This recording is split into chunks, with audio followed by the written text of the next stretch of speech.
올해 정월 첫 주가 1월 5일이었습니다. 그래서 아내와 함께 이제 교회 예배에 참석을 했죠. 또 이 한 해가 하나님의 축복으로 가득 찬 복된 해가 되길 바라며 그렇게 기도했고, 성도님들과 새해 인사를 나누고 이제 집에 갔어요. 그런데 그날 바람이 매우 강하게 부는 주일이었습니다. 이틀 지났는데 화요일에 시속 160km 속도로 산타아나 바람이 불어왔어요. 시속 160km이면 최강 태풍 수준입니다. 그리고 로스앤젤레스의 퍼시픽 팰리세이드라고 하는 지역에 화재가 발생을 했죠. 급속도로 퍼졌습니다. 바람이 그렇게 부니까 말이죠. 화요일 저녁이 되니까 이튼 캐년에서도 화재가 발생했는데, 이튼 캐년은 저희가 사는 패사디나의 바로 옆에 도시예요.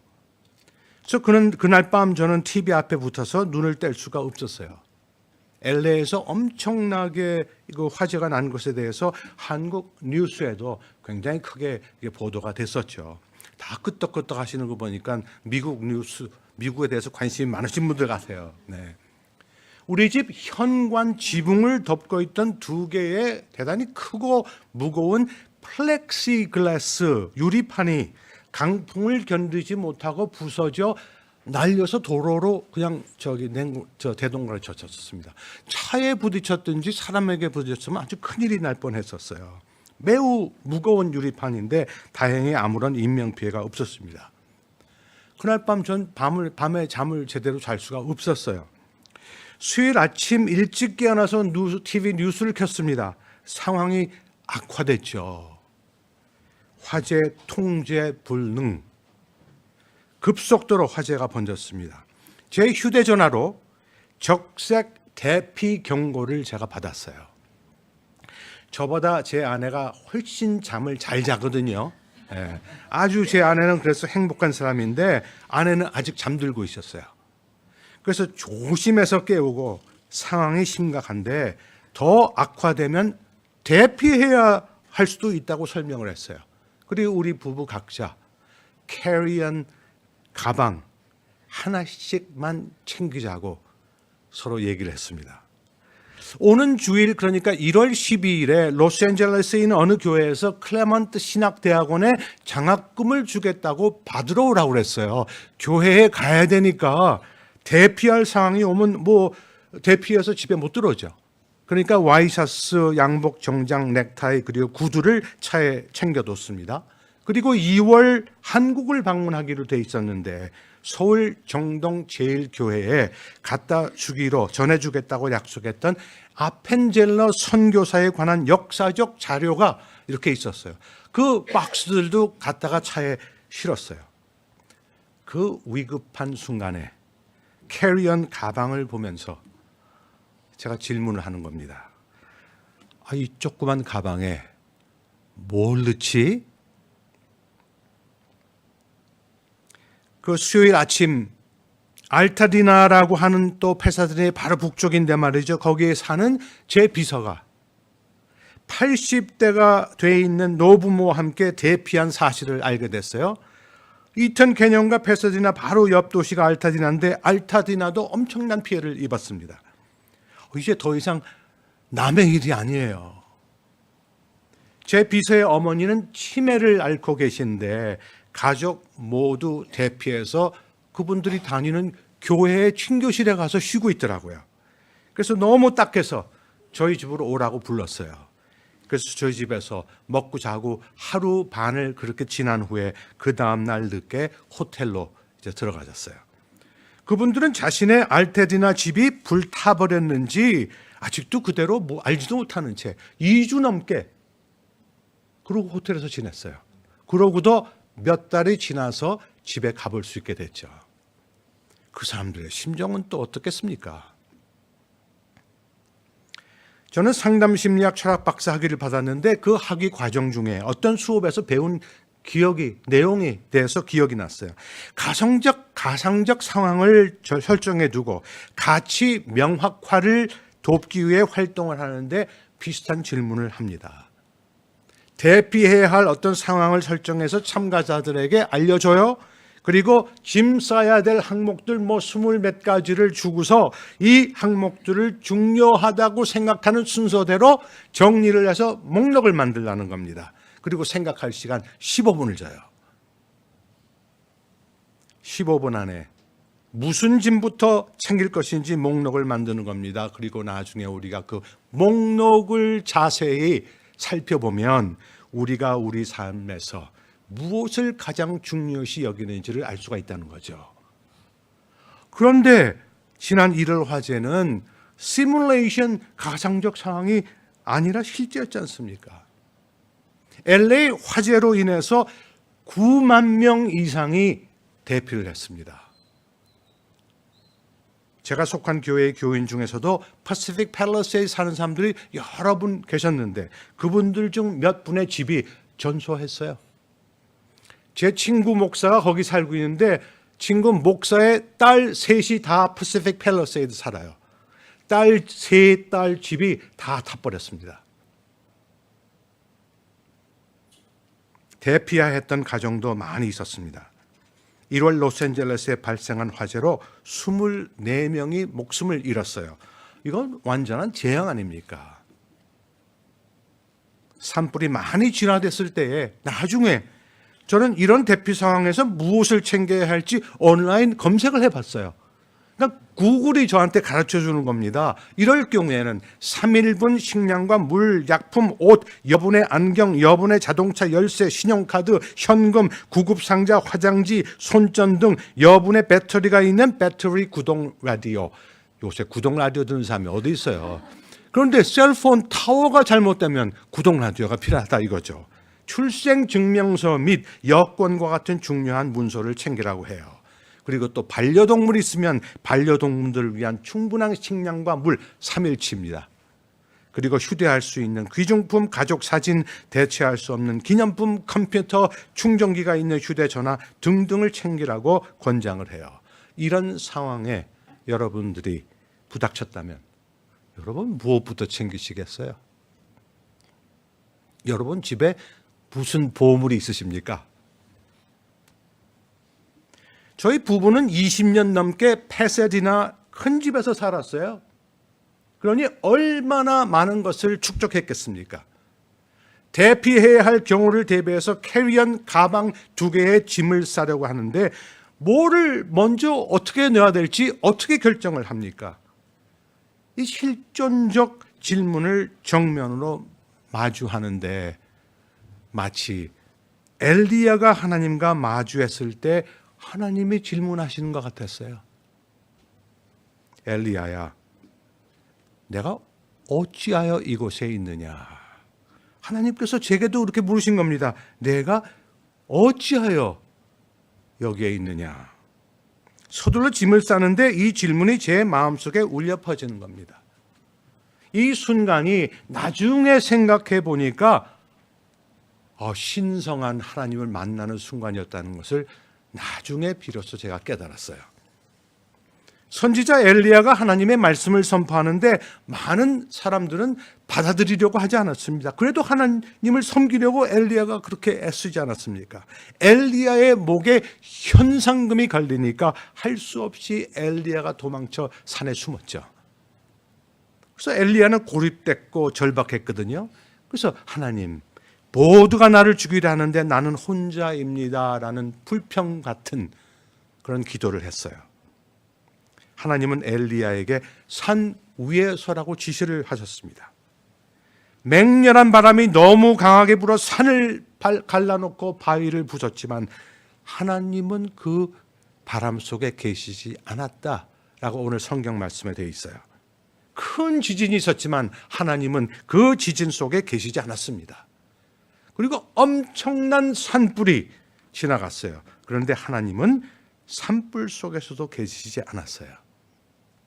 세상이 엎어지는 천지개벽의 시간이 지난 후 세미한 목소리로 하나님이 나타나서 물으시는 겁니다. 엘리야야, 내가 어찌하여 이곳에 있느냐? 이렇게 하나님의 임재는 종종 우리가 기대하는 크고 압도적인 사건이 아니라 마음 깊은 곳을 건드리는 조용한 속삭임으로 우리에게 다가와요. 그때 주님은 왜 여기에 있냐고 우리의 자리, 우리의 동기, 우리의 방향을 물으시는 거죠. 인생을 살다 보면 이러한 긴급 상황에 부딪힐 때가 많이 있지 않습니까? 아마 여러분 중에서도 이러한 위기 상황 속에서 여러분을 찾으시는 하나님의 세미한 음성을 들으신 분도 계실 거예요. 그런데 내가 찾는 하나님이 어떤 하나님인가에 따라서 우리는 하나님의 음성을 들을 수도 있고 듣지 못할 수도 있습니다. 하나님에 대한 건전한 이해가 중요한 거죠. 몇 가지 예를 들어 볼게요. 강풍이 부는데 산불이 급속도로 번지고 있었습니다. 지난 정월 정확하게 12,401 그리고 하나 건물과 주택이 전소했습니다. 그런데 어떤 분들은 그렇게 기도했다고 해요. 이거 한두 분이 아니에요. 교회 다니시는 정말 신실한 많은 기독교인들이 그렇게 기도를 했대요. 하나님, 우리 집 방향으로 바람이 불지 않고 제발 저쪽 방향으로 바람이 불게 해주세요. 내 집을 구해달라는 기도, 우리가 당연히 할 수 있는 기도 아닙니까? 그런데 바람이 이쪽이 아니라 저쪽으로 분다면 내 집은 구할 수 있지만 내 이웃의 집이 불타지 않습니까? 이것은 나만을 위한 기도이고 내 이웃은 안중에 없는 기도예요. 이렇게 기도하면 아마도 하나님을 만날 수가 없지 않을까 생각을 해요. 하나님의 음성을 듣기가 아주 어려울 겁니다. 또 산불이 나니까 사람들이 하나님을 원망하기도 하고 또 이러한 재앙이 일어나는 것은 하나님이 우리에게 벌을 주는 거다. 이제 그렇게 생각하는 분들도 많이 있었어요. 그런데 오늘 열왕기상 말씀에 의하면 강풍이 불고 지진이 나고 산불이 나는데 그 속에 하나님이 계시지 않았다고 했어요.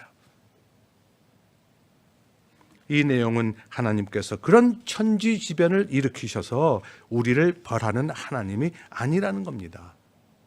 하나님은 우리 인간에게 삐져서 화를 내시는 그런 속 좁은 분이 아니시죠. 이것은 인간의 모습을 하나님의 모습으로 투영하는 것 아닙니까? 또 어떤 분들은 그렇게 기도했대요. 하나님, 이 산불로부터 안전하게 보호해 주세요. 그렇게 보호해 주시면 이제부터 저는 하나님만 의지하고 믿고 살겠습니다. 웃으시는 거 보니까 그런 기도를 해보신 것 같아요. 네. 이러한 기도도 우리가 할 수 있습니다. 그런데 이 기도 내용에 담긴 하나님과 나의 관계는 어떤 관계입니까? 어떤 모습이에요? 내가 어려움에 부닥쳐 있기 때문에 이 순간을 모면하고자 하는 연약하면서도 또한 교활한 우리 인간의 모습이지 않습니까? 하나님에 대한 우리의 마음 자세가 이렇다면 아마도 우리는 미세한 하나님의 음성을 듣지 못할 것 같아요. 왜냐하면 이러한 모습 속에, 이러한 우리의 마음 속에 이기적인 우리 자신이 너무 크게 자리 잡고 있기 때문인 거죠. 시인과 촌장이라는 그런 그 그룹이 있었죠. 거기 그 그룹 멤버이자 백석예술대학교 교수였던 하덕규라는 사람이 가시나무 노래, 아까 우리 예배하기 전에 찬양하면서 같이 불렀는데 말이에요. 가시나무라는 노래를 작곡을 했어요. 조성모라는 가수가 2000년에 이 노래를 리메이크해서 엄청나게 히트를 한 노래인데, 하덕규 교수는 1980년대 후반에 기독교인이 됐는데 44세가 되었을 때 암 판정을 받았다고 합니다.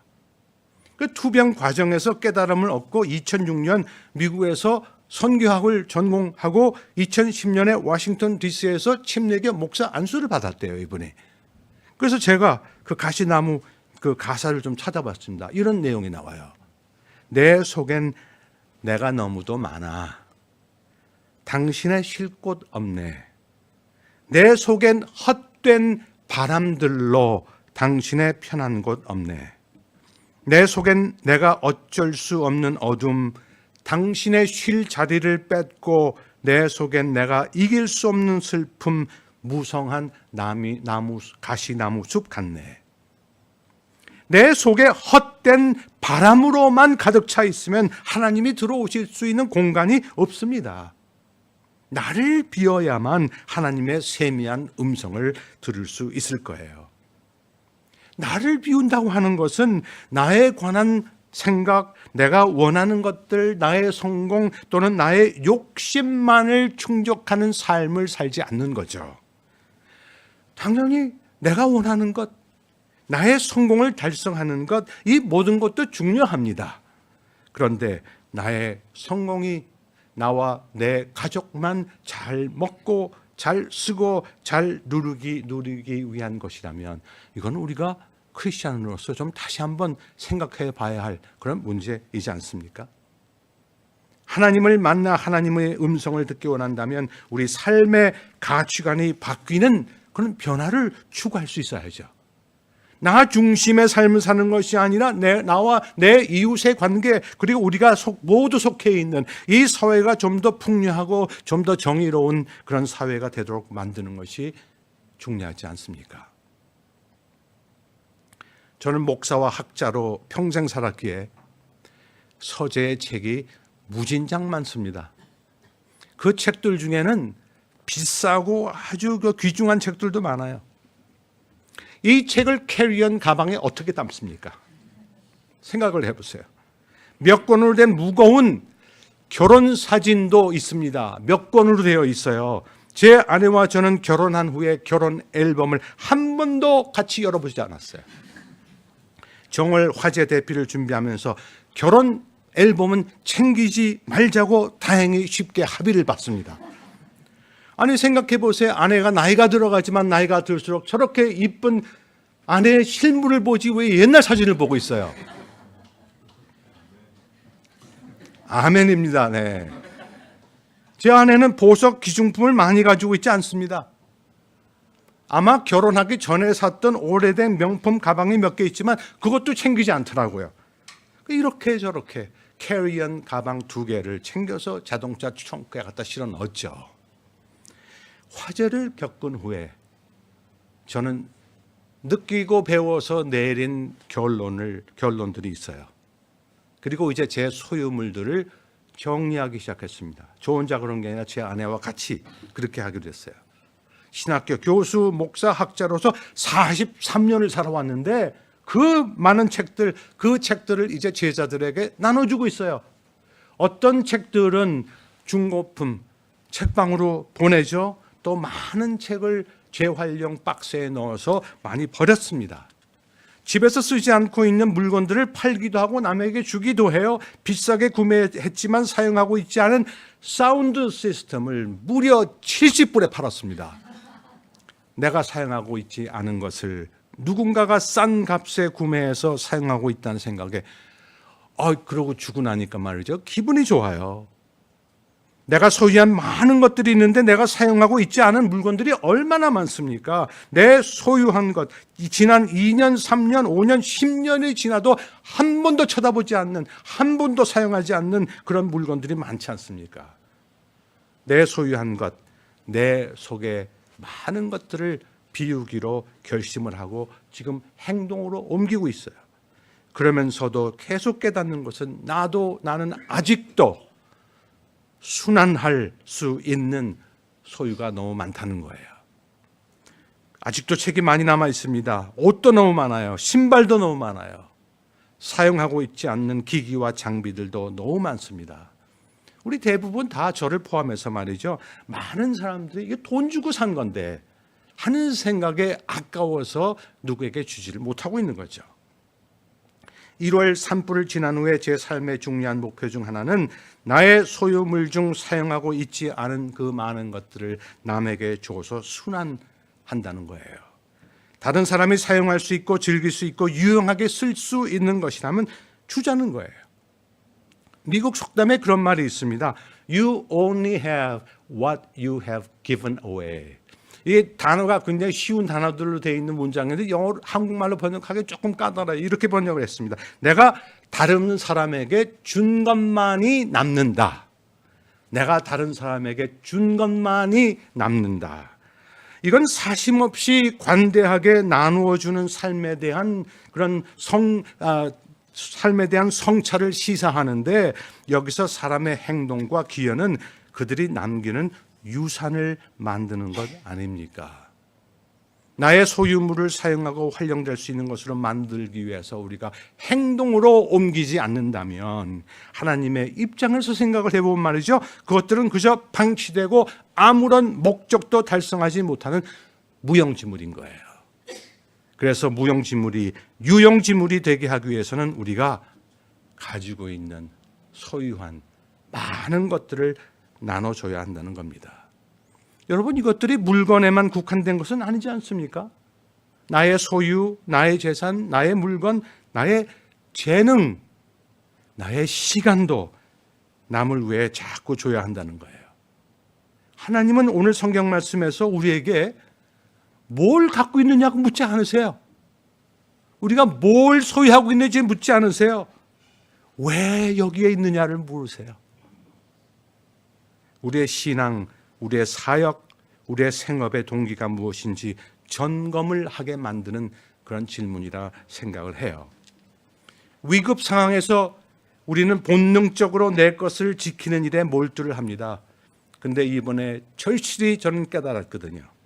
내 속에 내가 너무 많으면 하나님이 거하실 자리가 없다는 것.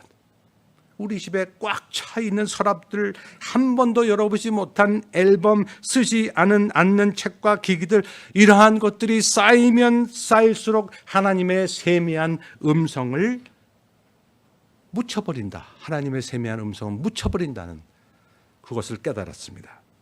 그리고 가진 것이 많은 사람일수록 그만큼 더 나눠줘야 한다는 것을 깨달았어요. 내가 어찌하여 여기에 있느냐? 이 질문은 화제가 진화된 지 지금 반년이 넘었어요. 반년이 넘었지만 계속 저를 떠나지 않고 있습니다. 저는 지속해서 이 질문에 대해 영적 또 심리적 과정을 지나가면서 여러분에게 오늘까지 제가 깨닫고 있는 사항들에 대해서 중간 발표, 제가 간증을 하고 있는 거예요. 이럴 화제 이후의 사건들은 저를 다시 한번 하나님과 대면하게 했습니다. 저는 계속해서 하나님의 질문과 씨름해요. 내가 어찌하여 이곳에 있느냐? 우리는 삶의 목적을 분명히 설정해야죠. 우리가 인생 항로를 살면서 우리가 소유한 것을 쓰고 활용하고 남에게 나눠주는 삶을 살아야죠. 우리의 물질이 활용되고 있을 때에 그 물질들은 가치를 발휘합니다. 축적해 두고 사용하지 않는 것은 모두 무용지물입니다. 우리 삶의 짐이에요. 화재가 일어난 다음에 지난 봄에 80세가 넘으신 어떤 분께서 저에게 연락을 하셨어요. 그리고 제게 도움을 청했습니다. 남편이 몇 년 전에 돌아가셨는데 남편이 돌아가신 지 얼마 안 돼가지고 하나밖에 없는 외아들이 죽었어요. 그래서 이분이 아주 어려운 그런 힘든 계절을 지내셨습니다. 몇 년을 그렇게 사셨어요. 그리고 나중에 정말 정신을 차린 다음에 이분이 집이 두 채가 있는데 한 채는 팔아서 아들이 졸업한 학교에 기증하기로 변호사하고 만나서 서류 작성을 다 했대요. 그리고 제게 부탁하는 것이 본인이 하나님 나라로 돌아가실 때에 본인의 시신을 의과대학에 기부하겠다는 겁니다. 그래서 저한테 그걸 도와달래요. 그래서 UCLA 메디컬 스쿨에 제가 알아봤습니다. 그렇게 어렵지 않아요. 서류를 작성해서 이분이 서명한 다음에 UCLA 의과대학에 보내고 이분 의사에게도 보내고 또 본인이 소장할 수 있도록 서류 한 뭉치를 이제 드렸어요. 그 후에 이분을 향해서 말이죠, 존경하는 마음이 아주 막 생기더라고요. 자기 재산을 사회에 환원하는 마음, 그리고 심지어 자신의 시신까지도 의과대학의 교육과 연구를 위해 기부하겠다는 겁니다. 우리가 소유하는, 어떻게 생각하면 죽어버리면 우리의 몸도 우리 소유가 아니죠. 그러나 우리가 마지막으로 갖고 있는 우리의 그것, 그 몸까지도 남을 위해서 내어주겠다는 겁니다.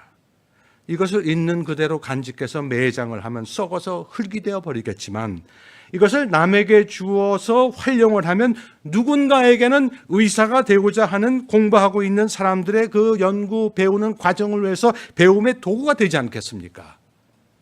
그래서 그 의사가 많은 사람의 생명을 살리는 의사가 된다면 이분의 시신 기증은 이건 돈으로 살 수 없는 보물이죠. 썩어 없어질 시체가 되든지 보물이 되든지 이것은 우리가 결정하는 것 아닙니까?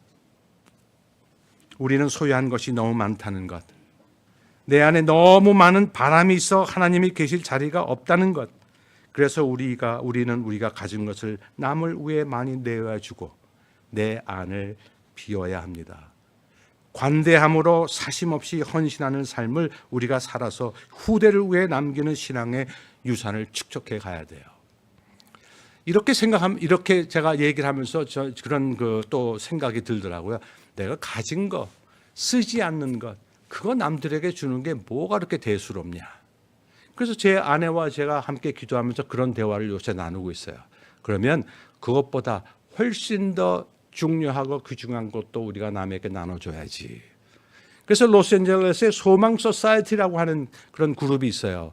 우리가 잘 사는 것도 중요하지만 죽음을 잘 준비하고 잘 죽는 것도 중요합니다. 소망 소사이티에서는 죽음 준비, 잘 죽는 방법을 가르쳐서 교육을 하는 봉사단체예요. 그래서 그 봉사단체에 우리가 기부를 하자.